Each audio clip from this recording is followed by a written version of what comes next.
Good morning, Chair Postman, members Garrett and Vollendroff, staff and guests. The lobbies are open and the recording has begun. Great. Good morning, everybody. A couple of quick notes. We're first call to order the cannabis. I'm going to just start all over. We're going to call to order the Washington State Liquor and Cannabis Board meeting for Wednesday, September 28th, 2022. Sorry about that. A couple of quick reminders. As Dustin mentioned, all the meetings are recorded. It'll be available soon after on our website and elsewhere. Particularly for those of us in this room here, just we need to be mindful that the microphones up top are on all the time and are very sensitive. They pick up chatter, crinkly paper, and all sorts of things. So out of respect to those listening remotely, let's just be sensitive to that and step outside the boardroom if you need to have a separate conversation. With that, we will jump in, and our first presentation is from Audrey Vasek, Policy and Rules Coordinator, who will present two rules petition considerations. Good morning.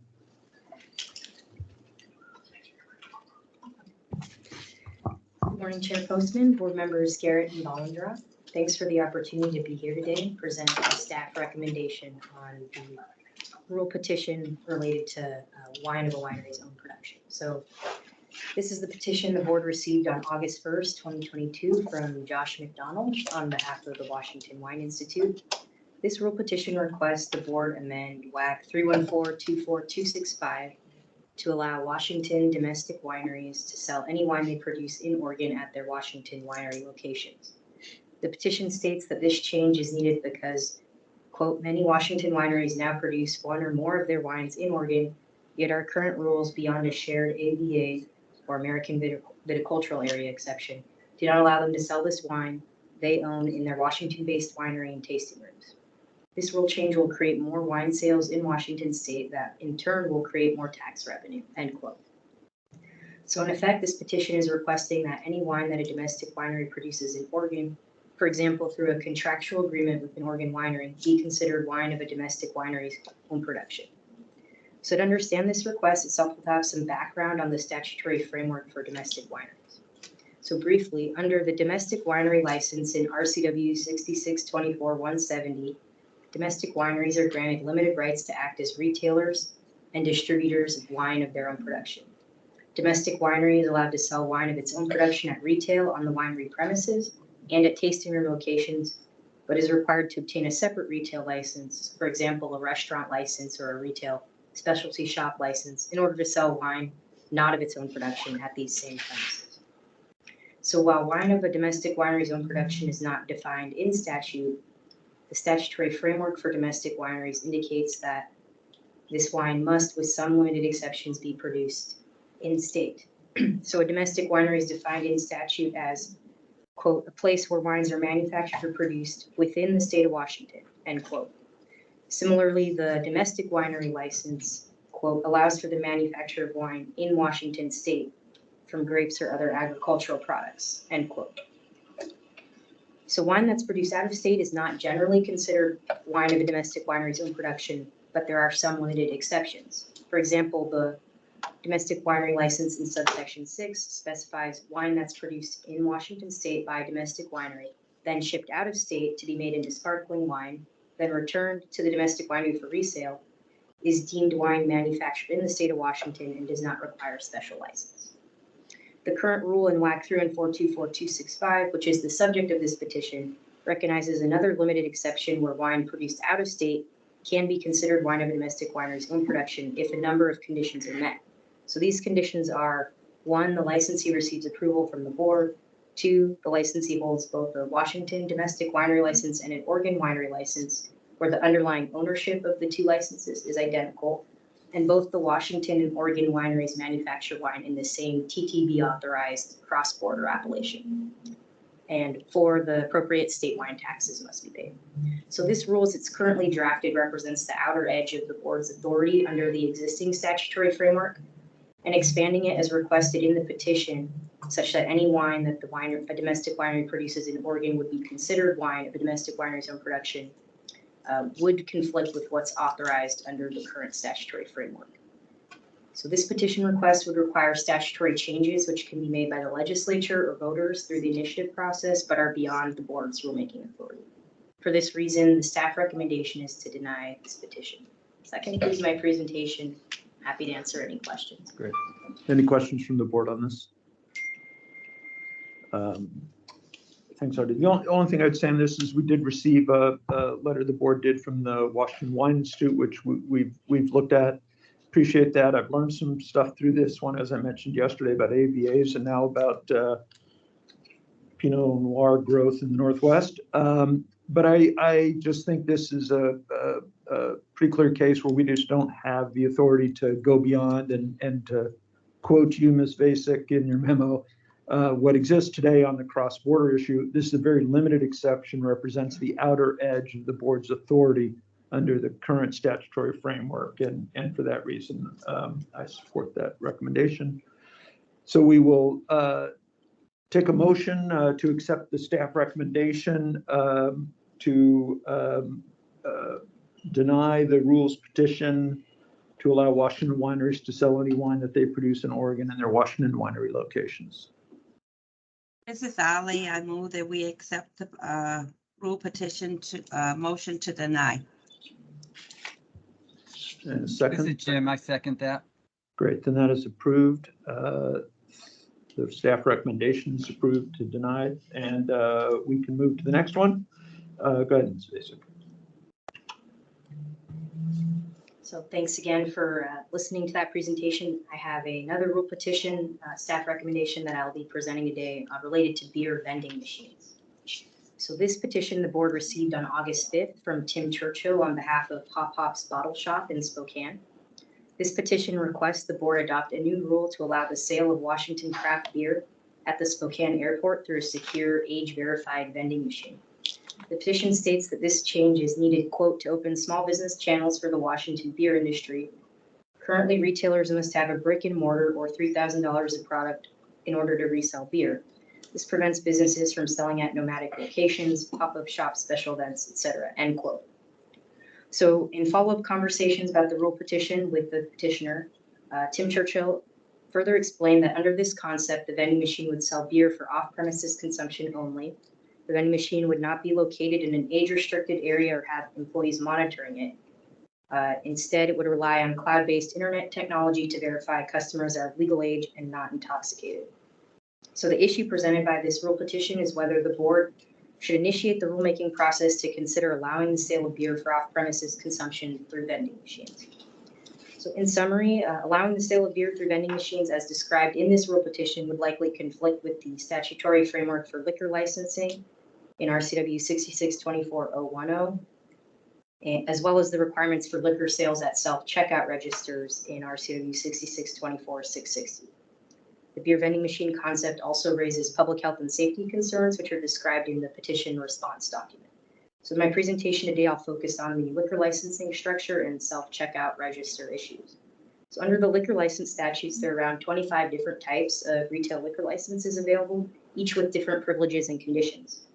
Some licenses authorize sales of liquor for on-premises consumption, such as restaurant licenses, while other licenses authorize sales of liquor for off-premises consumption, such as specialty shops, grocery store licenses. So none of those existing liquor licenses appear to be appropriate for vending machines. Additionally, a vending machine is potentially a mobile structure, which doesn't fit within the current statutory framework. Considered as a whole, the licensing requirements indicate a liquor license premises needs to have a building with a fixed physical location.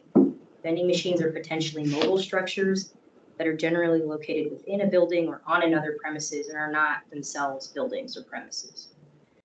Vending machines could potentially be moved from their physical location at the time of the licensing application to another location at a later time. So as a result, a vending machine on its own doesn't appear to fit within the framework for liquor licensing and wouldn't be eligible for a liquor license. In addition to those concerns, allowing sales of beer through a vending machine would likely conflict with the self-checkout register statute. So this statute requires retailers to have employees verify the age of a customer,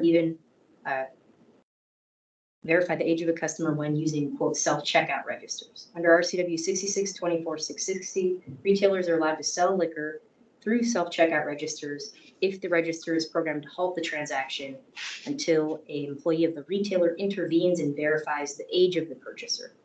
So any type of process that eliminates the review of liquor sales transactions by an employee, such as the approach proposed in this petition, would appear to conflict with the statute. So in conclusion, this petition request would require statutory changes, which can be made by the legislature or voters through the initiative process, but are beyond the board's rulemaking authority. And Director's Office staff recommend that the board deny this rule petition. So that concludes my presentation. I'm happy to answer any questions. Any questions on vending machines, Revere? I have none. Then we'll take a motion to accept the staff recommendation to deny the petition to allow beer to be sold in vending machines at the Spokane Airport. This is Jim. I move that we accept the staff recommendation and deny the request to create a new rule that would allow craft beer to be sold at the Spokane Airport. This is Ali, I second. Great, and then that is approved. Thank you, Ms. Basic. And thank you for everything. This is Audrey's last board meeting with us and last presentation. And just again, a moment to thank you for everything you've done for us. You're an exceptional staffer, and the legislature would be lucky to have you. Thank you, Chair Postman. Hope we see you again. I second that exceptional work. And it's approved unanimously. We will move to general public comment. We will start online.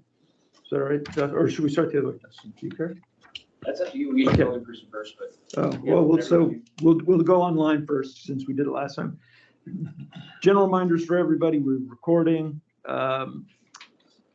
Take a second sometimes to find you on the list and to unmute you. So be patient. We'll be patient as well. We'll make sure you have plenty of time to get the tech right. When you're ready, state your name and affiliation for the record. Everyone has 4 minutes, no more than 4 minutes. When you have 30 seconds left, Dustin will remind you that you're about out of time. And then at 4 minutes, we're going to have to ask you to stop. So with that, signed up online, first person is Sammy Saad.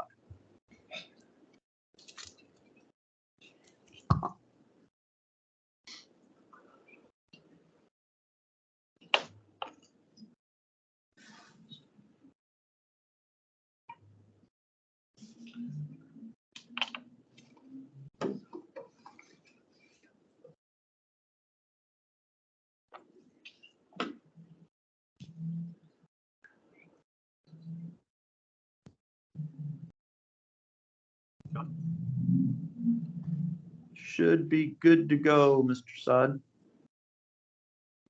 Yes, sir. Can you hear me very well? Yeah, perfect. Good morning. Okay, this is Mr. Saad. Thank you. I want to say hi to everyone.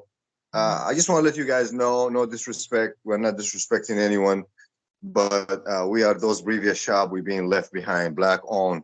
So on this one, it is very important you guys to listen to me because this is from the community. This beer, if it's being sold in the airport, nobody in the community want that. This is bringing more intoxicated people, and a lot of accident happen. So many things. So alcohol is affecting our community in Rainier Brews House, especially hurricane, wine. This is destroying people. People don't like that. So you guys want to create more alcohol and not cannabis, and you guys took from cannabis. This is just making other people gaining more money because they go to, those people have money. They just miss destroying people or destroying people actually. Sorry for the language.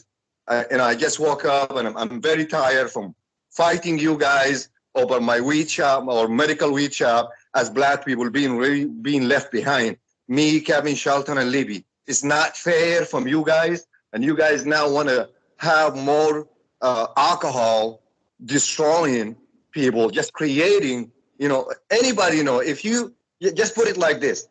If you smoke and you drink, what's the difference? You drink, you're out of your mind, acting crazy, acting stupid. It's smoking, It's cured for a lot of different things. Maybe people use the CBD oil, use this.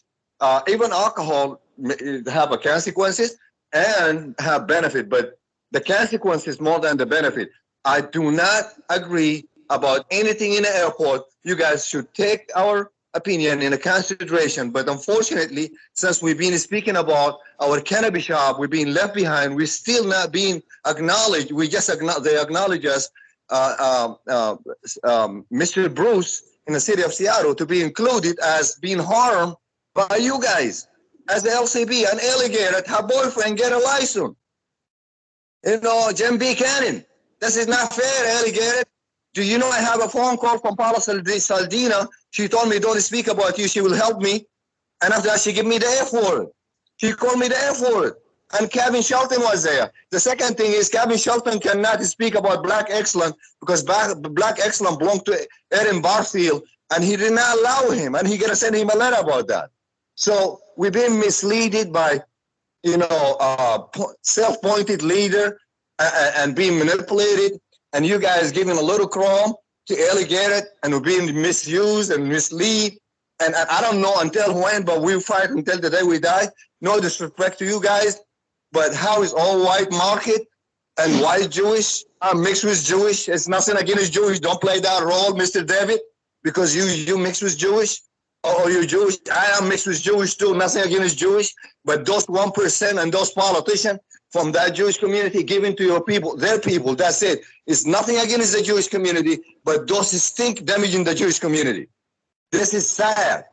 This is like the girl, the American girl being killed by Israeli forces, whatever, American bullet in Israel. Nobody talk about her. She's American because she's not white.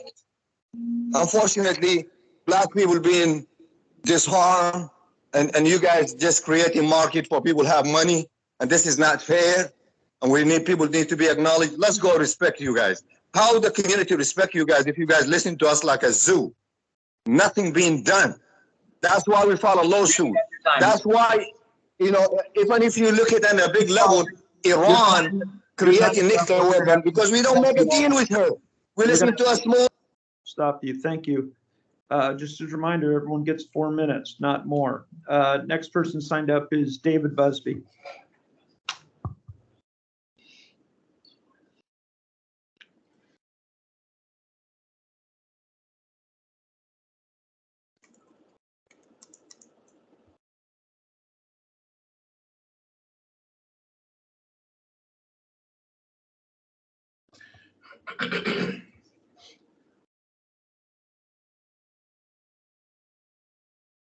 David, are you on?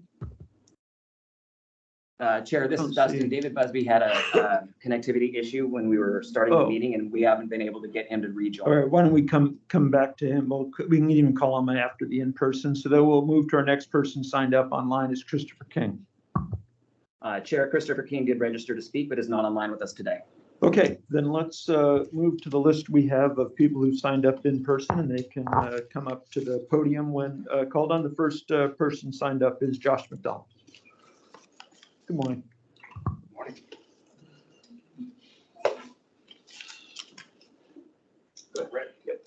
Good morning, Chair Postman, board members Garrett and Bollendorf. Welcome, new board member. I look forward to get to know you better, and I'm looking forward to speaking with you later today. My name is Josh McDonald. I am the executive director of the Washington Wine Institute. We are the trade association for the Washington State wine industry. We have members across the state, hundreds of members across the state, and collectively over 1,000 wineries. This is our 40th year in operation, my 8th year doing this. Also, it's been 3 years since I've been in person with you all, and so for obvious reasons, so this is nice. But also, I know we've been working hard to keep everyone safe at the same time. So first, I want to thank Audrey for several things, but one is doing an excellent job recapping our rules petition. Also, we will miss her greatly. She's been wonderful to work with and a real partner for the Washington wine industry on all rules and everything else we've been doing since 2020 beyond. We really appreciate her support, so thank you. We submitted written comments, like you mentioned, Chair, so thank you for reviewing those. If any board members have questions on those, please email me or call me anytime. I'd be happy to help. I recognize this is not a place to directly testify on the rules petition, but I will just say thank you to your staff, to policy and rules for taking a look and taking it seriously. Of course, we're disappointed with the recommendation, but we do know if we need to work on legislation, we will engage with your staff. We will engage with policy and others to see what would be the best way to achieve our goals here. Our industry consistently evolves, constantly evolves, and has new needs and ways to modernize and to continue to carry their portfolio wines and sell our wines in the best way possible. And like we've done for many decades now, this is a natural evolution of what we're looking to be able to do. And so we hope over time we can work towards that goal.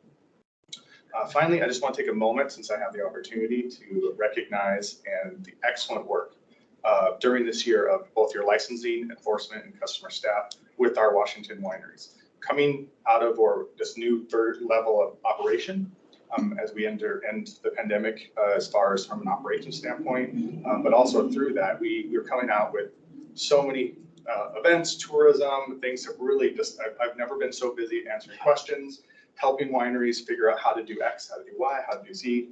And through that entire process, I've engaged with licensing, enforcement, and customer service, and they've been absolutely fantastic to work with. So I want to recognize their great work, from how can I do this event to I need to open a new tasting room, please help me get through the process. Quick responses, helpful with trying to make sure we have everything we need and to achieve our goals and be able to continue to compete and be successful as much as we can in the global wine industry that exists in our world today. So with that, I just want to say thank you again for considering it. We will continue to engage with your staff, with policy and rules and leadership on ways to achieve both this and other things to help the Washington wine industry continue to grow, continue to flourish, and find a way through as we go into the next chapter of how we operate in our state as wineries. So with that, thank you for your time today, and I'd be happy to answer any questions you may have.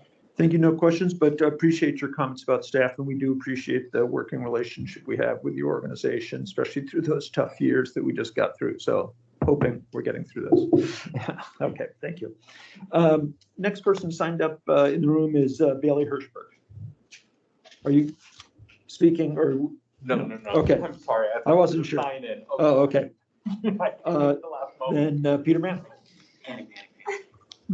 I bet you are going to talk. Who, me? Yeah. Yes, I am.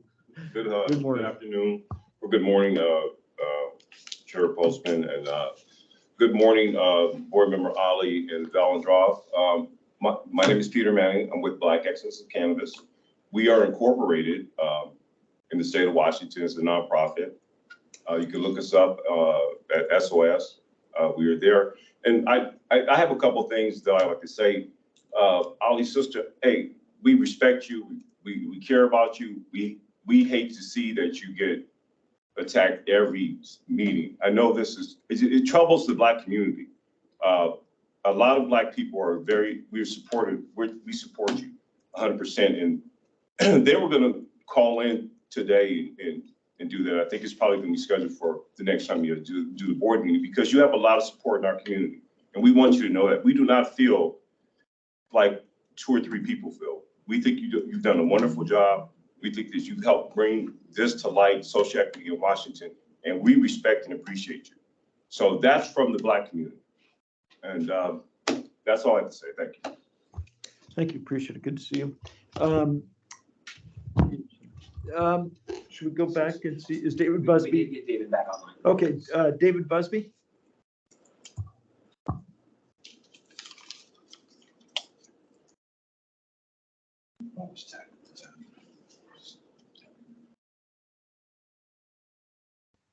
How about now? You bet. Awesome. Thank you. Appreciate you guys having me and working through the technical issues I was having on this machine here. I'm here to talk about CCRS again. Last time I was saying it was taking a little while for those files to get processed by the system. And now it's taking even longer. And LCB has stated that, this is within the design specification. And so my question is, has anybody looked into why it is behaving so slowly? And then also, is it possible for us to know what those design specifications were? So what's the upper bound of time that is acceptable for this processing by the LCB? Well, I can tell you, I certainly don't know what those design specs are, David, but I will pass that question on to people who should be able to answer the question for us both. yeah, just, it's, there was another statement by another member of the LCB that said with this new system, they're able to, get these reports and this information faster. And when it takes 8 days for data to get loaded into the system, I'm also just curious how that is faster than the real-time system that used to be in place. It used to take 1 second for the data to get into your system, and now it takes like 600,000 seconds. That's like not that great. Appreciate your time. Thank you. Thank you, Dave. Appreciate that. Okay, that is the end of the list of people testifying and the end of our agenda for the day.